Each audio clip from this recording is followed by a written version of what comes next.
شما دیگه سخت گپ نرسه. همین قزاق لباس خودش داره، همین قرغیز لباس خودش داره، یا بگیم عرب لباس خودش داره، ترکمن لباس خودش داره، ما هم لباس خودمون داریم. میخواهیم که همینجا رو به اون رنگ کشورهای خودمون تبدیل بتین. یکی ان شاء الله از خدا امید هیچ وقت دیگه این قدرت هیچ کدوم پیدا کردن نمیتونه. هیچ وقت ملک ما الحمدلله روز به روز آبادی است، روز به روز خوبی است. ما همیشه با دعاگو هم هستیم که خداوند دائم همین ملک ما آباد باشه. سطر حجاب ممنوع کردن، سطر حجاب شما میگین که ما میگیم سطر حجاب نیست. سطر حجاب کلمه عربی است.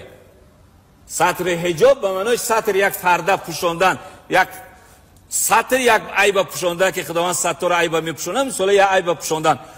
کلمه که سطر حجاب ایمون نیست به معنایی که امروز که پیروی میکنن از تمام جوشان محکم میکنن و فرنگی میکنن یا نقاب میکنن، منظور انمی سطر حجاب ایمون نیست. ما هم او را محاکمه میکنیم. برادران و خواهران مسلمانم، این دو نواری را که شما مشاهده کردین، یکی مربوط به حاجی مرزا است و دیگرش هم به مولوی باختری. این دو تن از علمای مشهور تاجیکستان هستند، علمای طاغوتی درباری هستند. در این روزها شما شاهد هستید که به خاطر منع حجاب در تاجیکستان بسیار سر صداها است. متاسفانه که این دو عالم طاغوتی شکمپرست درباری آمدن از قوم پرستی صحبت کردند، بجای از اینکه می آمدن از حجاب خواهر و مادر مسلمان دفاع می کردن. متاسفانه که از همو قانون وضع شده رئیس جمهور کافر تاجیکستان که در حقیقت منع حجاب و صدها قوانین کفری دیگه است، از اونها حمایت کردند. گفتند که ما راضی هستیم، بجای از اینکه براءت میکردند میگفتند ما بری و بیزار هستیم از این قانون ساختگی تو. علیه حکم الله. حجاب دستور رب آسمان ها و زمین است. حجاب عرب و عجم و فلان نداره. حجاب برای همه زنان مسلمانان یکی است که باید سر روی خود بپوشانند. ای برادر و خواهر مسلمانم، ببینید که این علمای طاغوتی شکمپرست در هر زمان پیروی از هوا و نفس خود میکنند، پیروی از امو حکام طاغوتی میکنند. هیچ وقت دنبال سخنان اینها نباشین.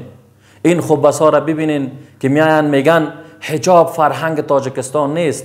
حجاب تاجیکستان فرق داره، حجاب عرب ها فرق داره. این سر پوشاندن و روی پوشاندن این فرهنگ عرب هاست، در حالی که نه، این حکم رب آسمان ها و زمین است. دستور الله سبحانه و تعالی برای زنان مسلمانان همیست. الله متعال در سوره احزاب آیه 59 دستور میده به رسول صلی الله علیه و سلم: ای پیغمبر صلی الله علیه و سلم، بگو برای همسرانت و دخترانت و زنان مسلمانان و زنان مؤمنان. اینجا نگفته که به زنان تاجیکا اینطور بگو، به زنان عرب ها اینطور بگو، به زنان افغانستانی ها اینطور. نه، تمام زنان مسلمان حجابی که از طرف الله است باید به صورت درست مراعات بکنند، باید سر و روی خود بپوشانند، از دید نامحرم خود حفاظت بکنند. این دو عالم بدبخت آمدند و علیه حکم الله باز موقف گرفتند. چرا از الله نمی ترسن اینها؟ باید براءت میکردن از این قوانین کفری وضع شده امام علی رحمانوف کافر، طاغوت بزرگ تاجیکستان. آمدن دفاع کردن، به نحوی آمدن رد کردن که افغانستانی ها را مربوط نمیشه، به اونها هیچ ربطی نداره که درباره تاجیکستان صحبت. ما به خاطر تاجیک بودن و فلان بودن صحبت نکردیم. از الله بترس، تهمت نکنین ای طاغوت پرستا.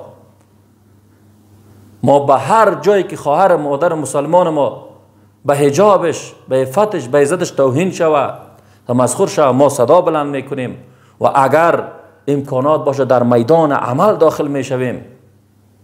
ای طاغوت پرستا، ای علمای سلطان، ای علمای حکومتی، ای علمایی که شب و روز در فکر شکم پرستی هستید،